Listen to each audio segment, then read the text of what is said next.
Time to be productive. Whoop, whoop, whoop, whoop, whoop. Hey, Christian. Call us in. Tell us if you're okay or whatever's going on. When you're coming home, why is your phone off? Call me. Bye. I'm staring at the wall for the past 3 hours. I needed a change of view from the ceiling. Playing Russian roulette with apathy and stress. The bullets reality and the triggers the check. Just wanna call out of work and lay in my bed and make friends with all the demons that's inside of my head. Feels like I'm fighting for my life every time. Hello everybody, my name is Riley and welcome back to my channel. If you're new around here, I'm a first year sixth form student studying English literature, law and sociology, and today I'm just going to be sharing with you my study routine.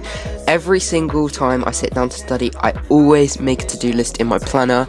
I check to see what I need to do, I write down the priorities, and I just tick things off as I go, and that's such a good motivation boost, so I highly recommend that you do the same. Thanks for the blessings, yeah.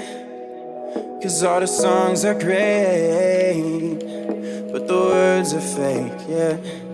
So another key part of my study sessions are my music.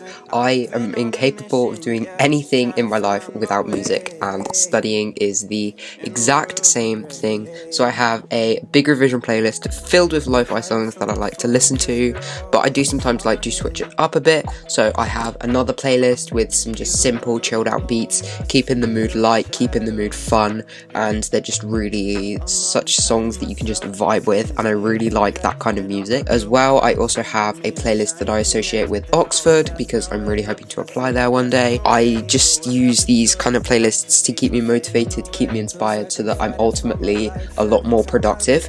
And so that is a tip. If you're struggling, try music.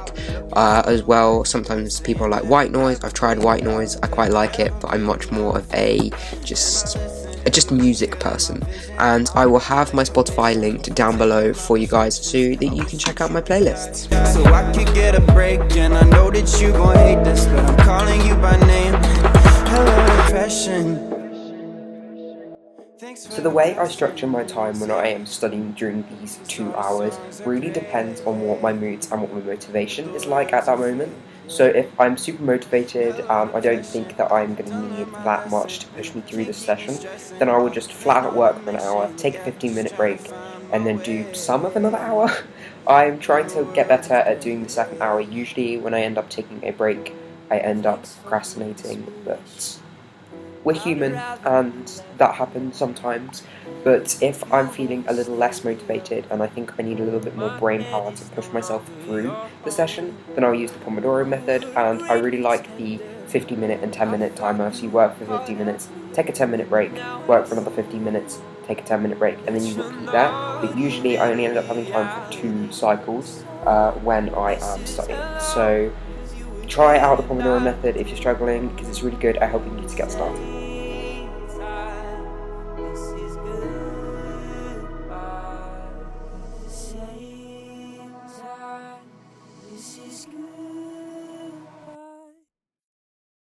If you guys are going to take absolutely anything away from this video, let it be this. Make your flashcards as you go. Trust me, future you who is stressed out before exams will thank you, and this is something that I wish I had kept up with my when I was doing my GCSEs. So for A-levels, I'm making sure to make that change, and I'm steadily making flashcards as I go. Sometimes I don't make them straight after the lesson. For example, I'm going back over content we learned earlier on in the year for law to make some flashcards on them, but as of right now, I'm going to put down the theories and the sociologists onto my flashcards so that I have them ready, so that I can learn them, so that when it comes to the exams, I'm not scrambling to make all these flashcards last minute, because when it comes to exams, you want to be focusing on learning the content rather than making material from it. So please, please, please make flashcards as you go. My biggest tip, absolutely biggest tip.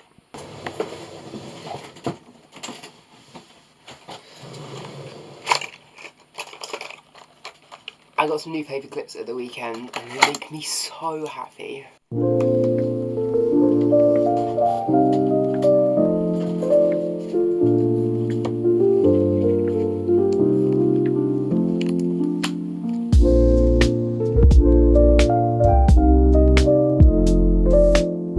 Okay, so not only do you need to make your flashcards, you have to make them effectively.